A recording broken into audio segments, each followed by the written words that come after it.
하나님께서 레위기에서 제사 규정을 알려주신 이유는 이스라엘 백성과 하나님 사이의 관계 회복을 위한 것이었습니다. 하나님은 거룩하신 분이시고 인간은 죄로 인해서 하나님과 단절된 존재가 되었어요. 그런데 하나님께서는 죄인이 회개하고 하나님과 화목하게 되는 수단으로 제사 제도를 허락해 주신 것입니다. 또한 사람이 하나님의 임재 안에서 거룩하게 살아가는 법을 알려주기 위해 제사 규정을 주셨습니다. 레위기에서는 5가지 제사의 종류에 대해서 알려주고 있어요. 번제, 소제, 화목제, 속죄제, 속건제가 그것입니다. 번제는 짐승을 불에 태워서 하나님께 올려드리는 제사고요. 소제는 곡식 제사고요. 화목제는 또 백성들과 또 하나님께서 화목할 수 있도록 하는 제사이고요. 속죄제는 죄를 속하는 제사요. 속건제는 다른 사람에게 어떤 손해를 입혔을 때, 피해를 입혔을 때 드리는 제사가 속건제입니다. 그 중에서 오늘은 번제에 대해서 말씀을 살펴보려고 합니다. 번제는 5가지 제사 중에서 가장 기본적이고 중심적인 제사예요. 히브리어로는 올라라고 합니다. 그 의미가 무엇이냐면 올라가다, 올려짐을 뜻합니다. 우리말과 비슷하죠? 히브리어로 번제가 올라, 우리말로는 뜻은 올라가다, 제물 전체를 태워서 하나님께 올려드리는 제사라는 의미예요.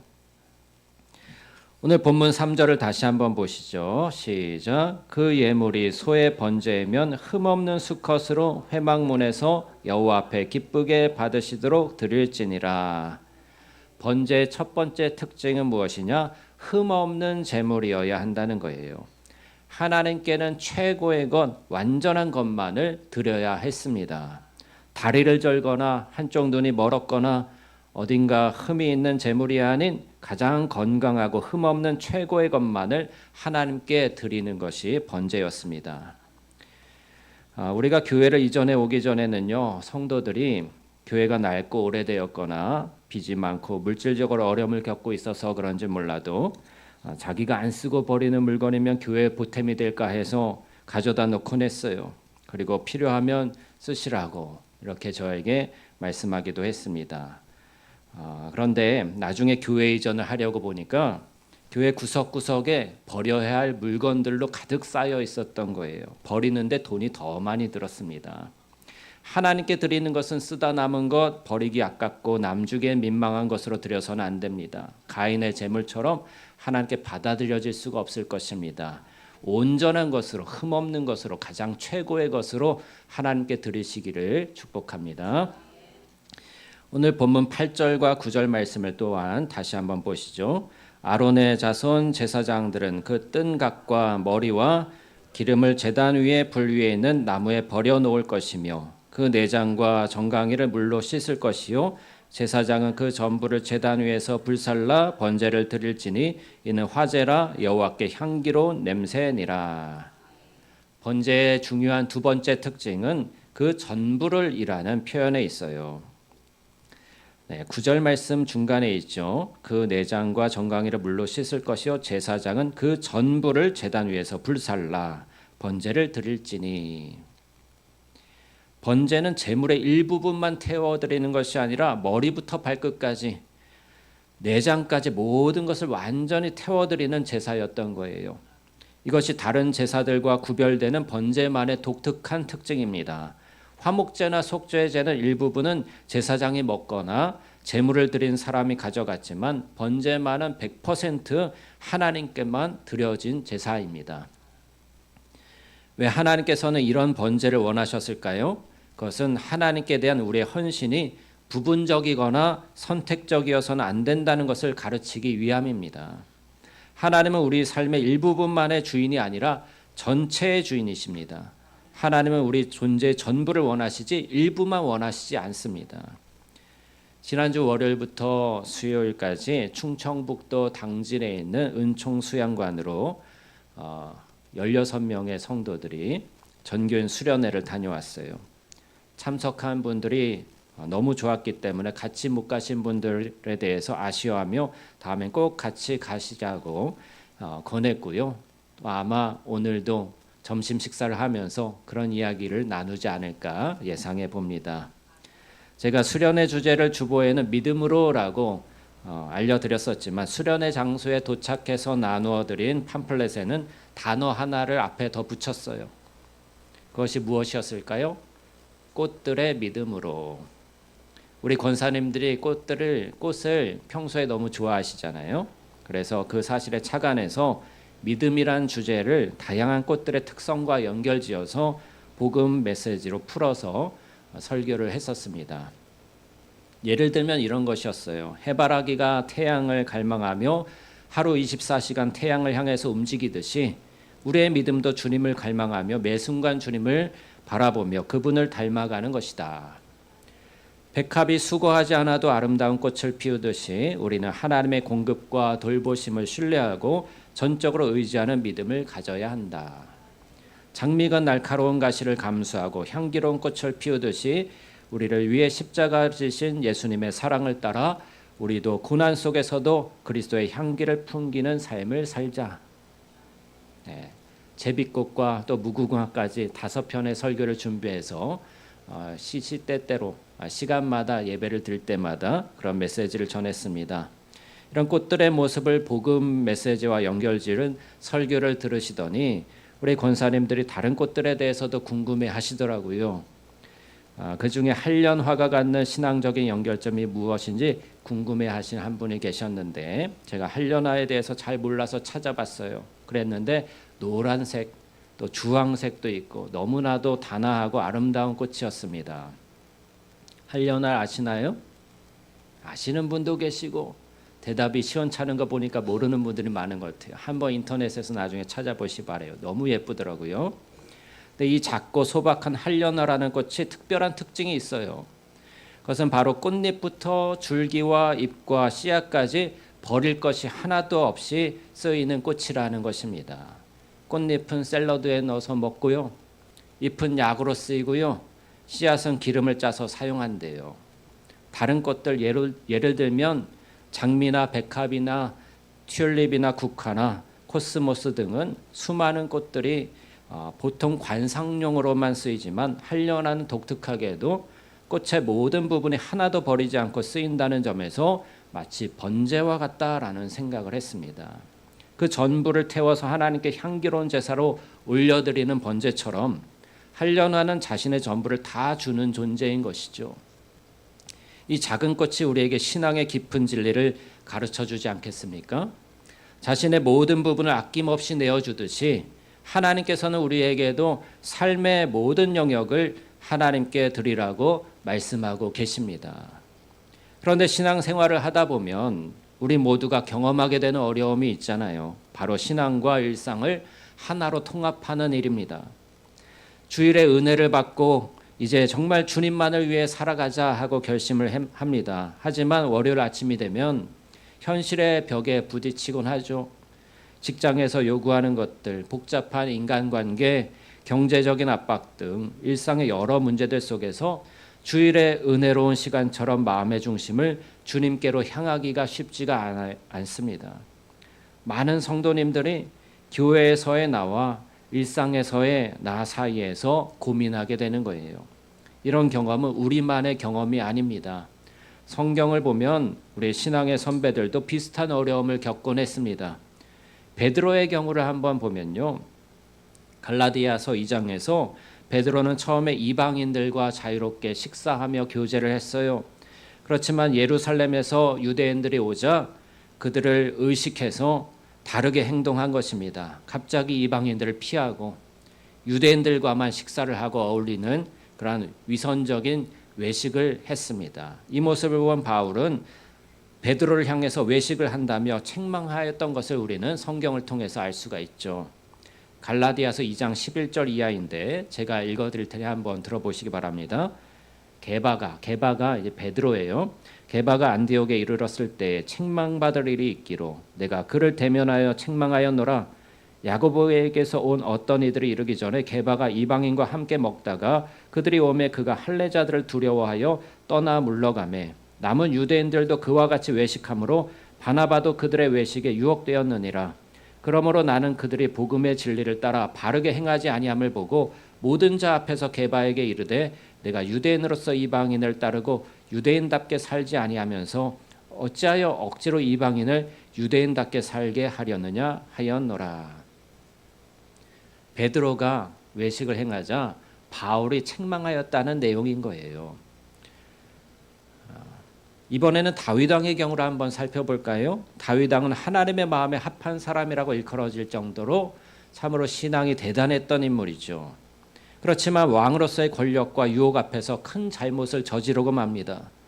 우리아의 아내 밧세바를 취하고 우리아를 죽음으로 내몬 사건에서는 평소에 훌륭한 신앙인의 모습은 전혀 안 보인 거예요. 왕궁에서의 다윗과 하나님 앞에서의 다윗이 달랐던 것이죠. 예수님의 수제자이자 초대교회의 훌륭한 스승이었던 베드로도 하나님의 마음을 기쁘시게 해드렸던 다윗도 실수를 범하니 신자가 삶의 모든 영역에서 하나님께 번제처럼 올려드리는 삶을 사는 것이 얼마나 어려운 일인지 알 수 있지 않겠습니까? 하지만 바로 여기에 번제가 주는 깊은 영적 교훈이 있습니다. 재물의 모든 부분을 전부 하나님께 올려드리는 것처럼 우리 삶의 모든 영역이 하나님과 연결되어야 한다는 것이죠. 우리의 의지로는 불가능한 일이에요. 그렇기 때문에 성령님을 매 순간 의지해야 합니다. 성령께 우리 자신을 맡겨드릴 때 그것이 가능하게 되는 거예요. 성령께서는 우리 안에 신령한 소원을 불러일으키셔서 하나님께 우리 자신을 전부 드리고자 하는 갈망을 주시기 때문입니다. 예수님께서는 우리를 위해서 모든 것을 다 주셨어요. 자기의 생명까지 바쳐주셨어요. 자기의 삶도 주셨고 생명도 주셨고 죽음조차도 우리를 위해서 사용해 주셨습니다. 그렇기 때문에 우리가 주님을 묵상하고 성령님을 의지할 때 우리도 주님을 위해서 나의 모든 전부를 드리는 것을 아까워하지 아니하고 기쁨으로 그렇게 할 수 있게 되는 거예요. 신약 시대를 사는 우리는 어떻게 살아야 할까요? 바울 사도는 로마서 12장 1절과 2절에서 명확한 답을 제시해 주고 있습니다. 그러므로 형제들아 내가 하나님의 모든 자비하심으로 너희를 권하노니 너희 몸을 하나님이 기뻐하시는 거룩한 산 제물로 드리라. 이는 너희가 드릴 영적 예배니라. 너희는 이 세대를 본받지 말고 오직 마음을 새롭게 함으로 변화를 받아 하나님의 선하시고 기뻐하시고 온전하신 뜻이 무엇인지 분별하도록 하라. 여기서 산제물이라는 표현에 주목하시기 바라요. 구약의 번제는 죽은 짐승을 태워드리는 것이었지만 신약의 번제는 살아있는 우리 자신을 드리는 것입니다. 그런데 더 중요한 것은 너희 몸을 이라는 표현이에요. 여기서 몸은요, 단순히 육체만을 의미하는 것이 아닙니다. 몸에 해당하는 헬라어 소마가 있는데 이 소마는 우리의 전인격을 의미하고요. 우리의 존재의 모든 영역을 가리키고 있습니다. 즉 우리의 시간과 재능, 관계와 직업, 취미와 꿈과 계획 등 모든 것을 하나님께 드리는 삶이 바로 살아있는 제물로서 예배라는 거예요. 번제가 전부를 불태워서 하나님께 향기로운 제사로 올려드리듯이 한려나가 꽃잎부터 뿌리까지 모든 부분을 유용하게 내어주듯이 우리도 우리의 삶의 모든 영역을 하나님께 드리기를 원합니다. 이것이 바로 우리 자신을 살아있는 제물로서 드리는 영적 예배인 것이죠.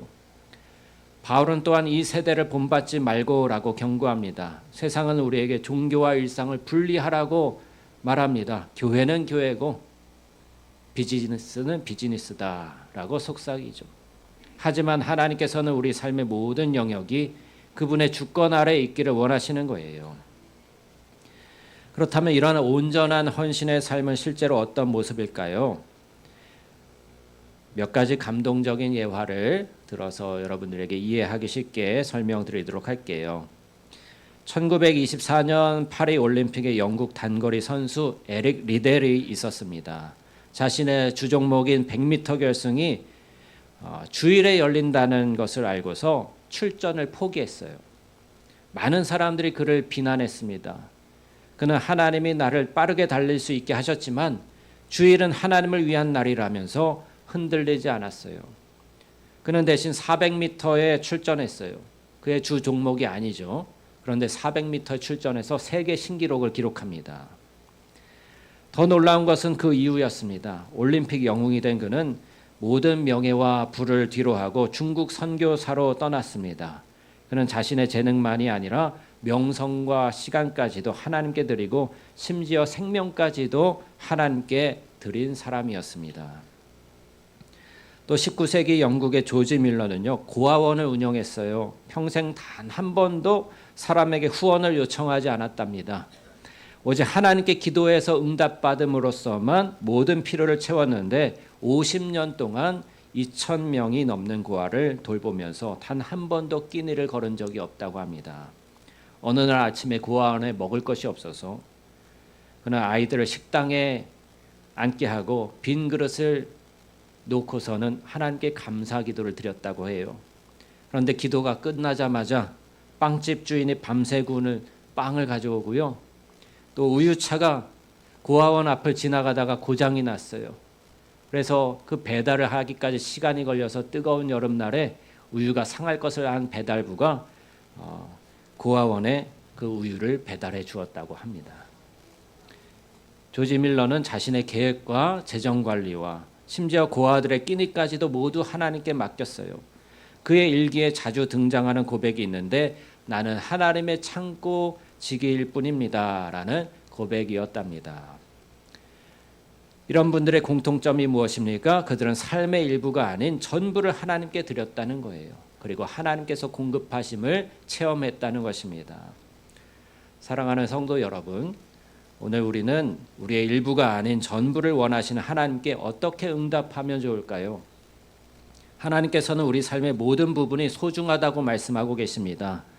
생각해 보십시오. 우리 각 사람에게도 하나님께서 주신 고유한 아름다움과 향기가 있어요. 마치 꽃들이 제각각의 고유한 특성과 아름다움을 지니듯이 말입니다. 여러분의 직장과 가정과 또 친구들과의 진실한 우정도 심지어 여가 시간에 누리는 기쁨까지 모두 하나님께서 기뻐하시는 예배가 될 수 있다는 것을 생각해 보셨습니까? 이것은 부담이 아니라 특권인 거예요. 우리의 평범한 일상 하나하나가 하나님께 드리는 아름다운 산 제물이 될 수 있다는 것이 얼마나 놀라운 기쁨이요 은혜입니까? 예화로 들었던 에릭 리델이나 조지 뮬러처럼 극적인 헌신을 하지 못해도 괜찮습니다. 오늘 우리가 있는 바로 그 자리에서 하나님을 기쁘시게 하려는 마음으로 살아가는 것만으로도 충분히 아름다운 예배가 됩니다. 모든 순간 주님을 바라보고 의지하면서 나의 모든 삶의 영역이 주님을 향하는 것이 되도록 할 때에 그것이 하나님께 드려지는 번제요 우리 자신을 살아있는 제물로 드리는 일이 될 것입니다. 하나님께서는 여러분이 가정에서의 관계도 또 돈 관리도 여가 시간도 모두 그분께 드려지기를 원하고 계셔요. 이 모든 것이 바로 여러분이 드릴 산 제물입니다. 우리의 모든 삶이 하나님께 드려지는 향기로운 예배가 되는 축복을 누리시기를 간절히 축원합니다. 할렐루야. 우리 함께 기도하겠습니다.